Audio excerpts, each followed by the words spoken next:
Hello, সবাই কেমন আছেন? আশা করছি ভালোই আছেন। তো আজকে আমি নতুন আরেকটা বিষয় নিয়ে আপনাদের সাথে কথা বলতে এসেছি।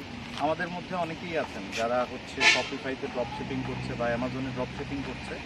বিষয়টা হচ্ছে যে আমরা আসলে পেমেন্ট গেটওয়ে নিয়ে ভুগছি। এটা হচ্ছে মেইন রিজন। অনেকেই আবার দেখা যাচ্ছে কাউন্টারফেইট অ্যাকাউন্ট যেমন পেপাল আছে, স্ট্রাইপ আছে, এটা ইউজ করছে। আসলে বুঝতে হবে যে কাউন্টারফেইট অ্যাকাউন্টটা কী।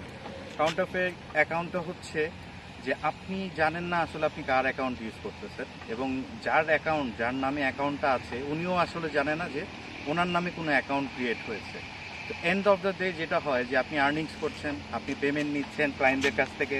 পেমেন্ট নেওয়ার পর একটা সময় পরে যখন আপনার ভালো একটা অ্যামাউন্ট, যেটা আপনার বিজনেসের জন্য বেটার একটা ব্যাকআপ অ্যামাউন্ট হতে পারে, আপনি তখন আর পেমেন্টটা উইথড্র করতে পারছেন না। কেন পারছেন না? কারণ হচ্ছে এই যে অ্যাকাউন্টটা আপনি ব্যবহার করছেন ওইটা তো ওনারশিপই আপনার নামে না। তো আপনি যখন ক্যাশ উইথড্র করতে যাচ্ছেন, আপনার অ্যাকাউন্টটা লিমিট হয়ে যাচ্ছে, ব্যান করে দিচ্ছে, আপনার কাছে প্রুফ চাচ্ছে যে আপনি যে এই অ্যাকাউন্টের ওনার, এটার প্রুফটা কী। তো আপনি তখন প্রুফটা দিতেও আনেবল। তো সেই ক্ষেত্রে আপনার অ্যাকাউন্টটা নেওয়াটা পুরোটাই লস।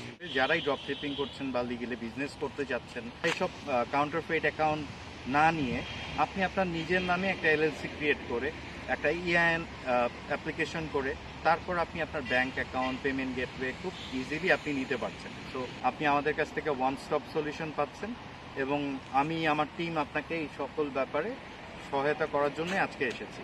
ফ্রি কনসালটেশনের মাধ্যমে ইন ডিটেল আরও কিছু জানার থাকলে জানতে পারেন।